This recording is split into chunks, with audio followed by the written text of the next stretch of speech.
As the Tanya. So you're supposed to remind yourself how the Sitra Achra tries to get us and tries to trick you and inflate your ego and make you think you're better and you know better than Hashem. Has v'shalom. From this we all learn. Whenever you have doubts about emunah in your head, you should know it's words from the Sitra Achra, who tries to force you into thinking something else was not true. It's all sheker, lies, deception, as the Zohar says. Right? The Zohar says that as a mashal, the king is raising his son, the prince, to be the next king. But his son is spoiled and he doesn't work hard. Everything is a handout. He says, you can't be the king. You need to be a hustler. You need to know what you're doing. You need to be tough. So what does he do? He says to the prince, my son, you got to prove yourself. He says, so what do I do? Just watch. I'm going to test you soon. I want to see if you pass the test. And he doesn't tell him when it comes. All of a sudden, the prince is out and about. And this prostitutka comes to him.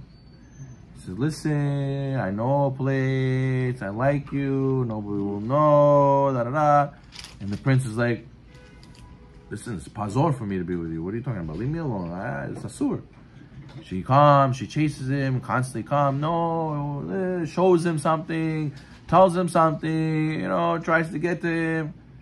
And little does he know, who sent this woman? The king, his father. So the Zohar says you should know it's the same thing as Sitra Achra. Sitra Achra speaks to you, tells you things that are blasphemous, horrible, nasty. But Hashem sent him. It's the king testing you. You're the prince. Hashem's testing you. So, another thing to pay attention to, says the Tanya. We have to fulfill the teaching of our sages. Be humble in spirit before each person. You have to not just act humbly, you have to literally feel humble before everybody.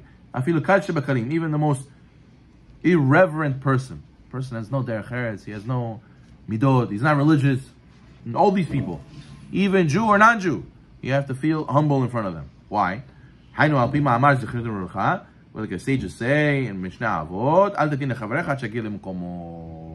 do not judge your friend until you have been in the circumstances. Oh, but he's a sinner. Oh, but he has no derech eretz. Oh, who is he, this low life? No. You never know what he went through. You never can judge a person until you're in his place. Will you be ever in his place? No. So you can never judge him. You cannot go and say, I'm better than him. As it says, his circumstances caused him to sin. Could be that he wasn't raised properly. His parents didn't teach him derech eretz. Maybe he was in the shuk all day. He was in the market all day. And he learned from all those immoral people in the market.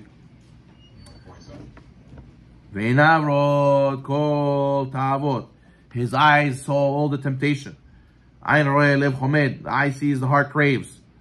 So therefore, person has to know it's different. Okay, obviously, if you were zochet to have schooling and good parents, and you have to be exposed to all these things in the street. So therefore, the impulse to evil is not the same in all people. And so therefore, there's some people whose impulses are stronger. And you have to realize, the Gemara says, whoever is more righteous, whoever is greater, his Yetzer Hara is greater, right? So some Baalei Musar want to say, Hasidic masters want to say, if this guy can't beat his Yetzer Hara, right, that means his Yetzer Hara is very strong.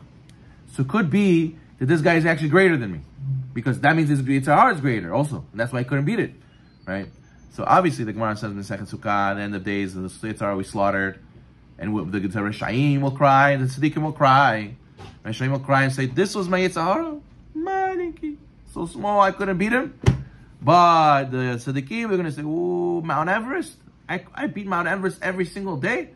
Unbelievable, crying tears of joy. But what? You see that there's different levels of Yetzer Hara. Who were to say, my Yetzer Hara is stronger than his, and I beat mine, he doesn't, so he's a loser. Maybe it's the other way around. Maybe his Yetzer Hara is greater. He doesn't beat it because it's very strong, and I beat it because mine's still small, and I'm still growing. That's why the Ramban writes in the letter of the Ramban, you have to be humble to every single person. You never know what person is going through.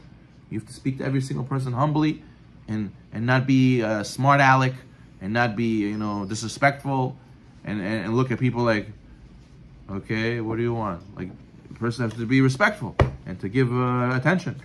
You have to accept every single person with a good face, no matter what you're going through. You could be going through, you lost a job, God forbid, you're fighting with your wife, God forbid, you just stub your toe, whatever it may be. Person deserves you act humbly with him. There are some people who are very easily aroused to seek pleasure. And his work requires him to be out and about all day in the market. He has no justification for his sins. And the moment he sins, he's considered complete Rasha. And there's no trepidation of God before his eyes. So now, don't think that I'm telling you an excuse. When I say be humble in front of everybody, you don't know what he's going through. You don't know what his test is. We're not justifying and saying that, oh, so he's fine. He's not a Rasha. What he's doing is okay. No. He's a Rasha when he does a sin. Question is, does that give you the right to judge him? No. But Hashem has the right to judge him, but not you. You cannot. Hashem knows all his details of his life, and he knows what he went through, but we don't. So Hashem has the right to judge, not us. He should have restrained himself, take control of the pleasure-seeking urges, and he should have put his brain over his heart. It's a big impulse, a big war, to beat the impulse to evil, difficult struggle, real test. And the question is, how much does a person put up a fight? Just because a person is observant or not observant doesn't mean he doesn't put up a fight or does. We don't know how much he puts up a fight. Hilkach, and therefore, he says